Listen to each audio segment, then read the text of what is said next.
नमस्कार, जय जोहार। छत्तीसगढ़ तक पर आपका स्वागत है। मैं हूं अक्षय दुबे, साथी और मेरे साथ है मयंक ठाकुर।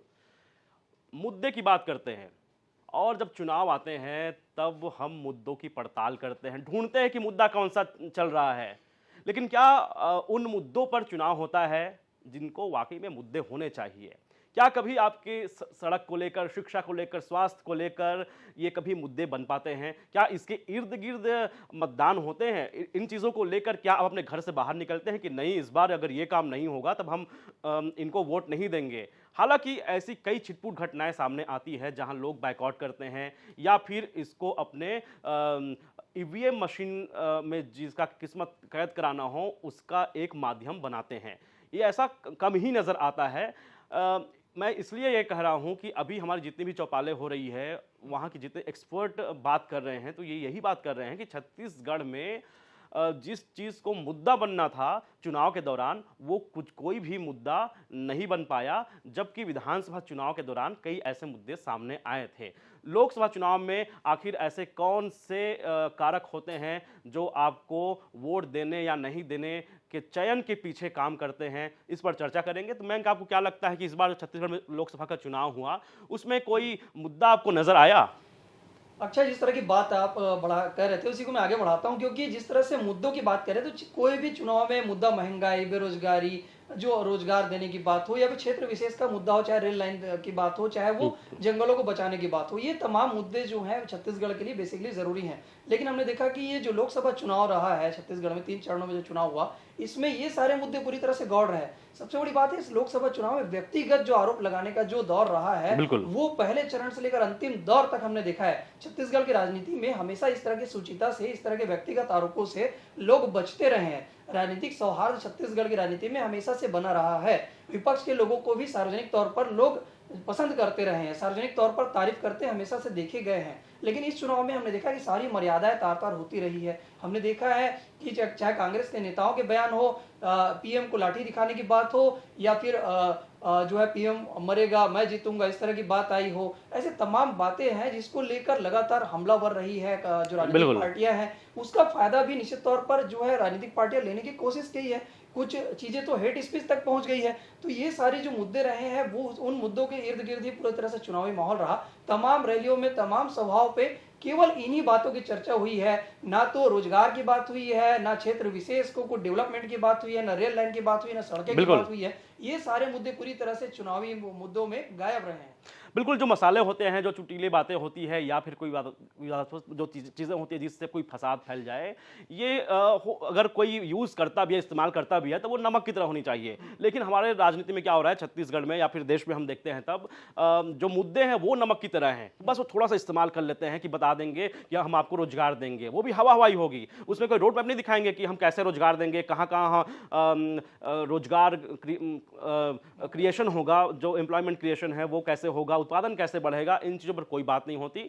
बस एक आएंगे, वो कहेंगे कि हम संविधान बचाएंगे, और एक आकर कहेंगे वो धर्म पर बात करेंगे, जाति पर बात करेंगे, या फिर उन चीज़ों पर बात करेंगे जो आपके लिए भावनात्मक तौर पे हो सकता है कि आप उससे अपने आप को उससे ताल्लुकात भिड़ा पाएं। लेकिन अगर आपके रोज़मर्रा की ज़िंदगी को हम देखें तो उसमें कोई तब्दीली नहीं आने वाली है। हम देखते हैं कि जैसे आपने कहा कि बेरोजगारी, क्या इस पर सलीके से बात हुई? क्या चाहे कांग्रेस हो या फिर बीजेपी हो, इन्होंने आपको ढंग से बताया कि बेरोजगारी हम कैसे दूर करेंगे? कहने के लिए तो कोई भी कह सकता है कि हम 2 करोड़ रोजगार पैदा कर देंगे, लेकिन आपको बताना भी तो होगा ना कि 2 करोड़ रोजगार कैसे पैदा होगा। क्या आप फिर बाद में फिर आप कहेंगे कि अगर आप पकौड़े तलते हैं तो वो भी एक रोजगार है, जो एक आमतौर पर अपने सियासत में आज लोग ये कहते हुए और तंज कसते हुए नजर आते हैं। आपके हिसाब से छत्तीसगढ़ में कौन कौन से ऐसे मुद्दे होने चाहिए थे जिसे लोग आधार मानकर चुनाव लड़ते, और उसके बाद जनता उन चीज़ों को ऑब्जर्व करती, उसको तौलती, उसकी पड़ताल करती, फिर वोट करने के लिए बाहर निकलती? बिल्कुल। अच्छा, जिस तरह के जो हम मुद्दों की बात करें तो विधानसभा चुनाव पे, लोकसभा के जो चुनाव के मुकाबले विधानसभा चुनाव पे ये सारे मुद्दे पूरी तरह से दिख रहे थे, नजर आ रहे थे। सारी चीजें क्षेत्र विशेष की बात हो रही थी।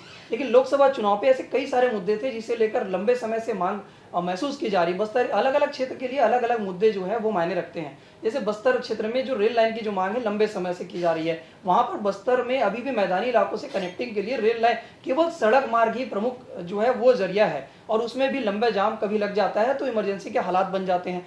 वहां पर लंबे समय से सालों से रावघाट परियोजना को लेकर बात होती है, राजनीतिक पार्टियां चुनाव के समय बड़े बड़े बयान देती है, लेकिन वहां पर उसे लेकर जो है वो काम आगे नहीं बढ़ पाता है, केवल फाइलों में बात होती है। नेता आते हैं, बयान दे देते हैं कि अब अगली बार आएंगे तो रेल लाइन बस्तर में रेल दौड़ेगी, रायपुर से रेल जो है वो बस्तर तक पहुंच जाएगी, और इस बार भी बमुश्किल उसी तरह की बयानबाजी होगी।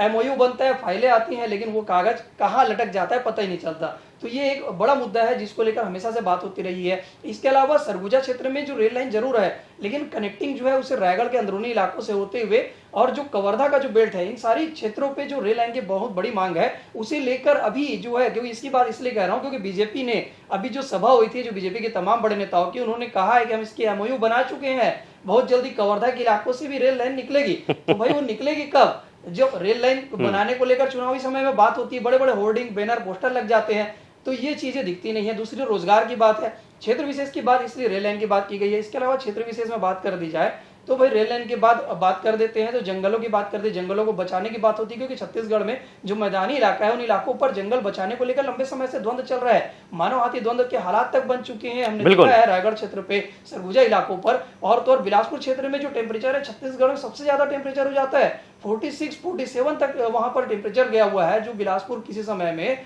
वहां पर बड़े बड़े जो पेड़ पौधे, और वो बिलासपुर कभी वहां पर इतना टेम्परेचर नहीं रहा है, लेकिन औद्योगिकीकरण की भेंट में ऐसी ऐसी जो स्थिति बन रही है, इसे बचाने को लेकर कोई बात नहीं होती है।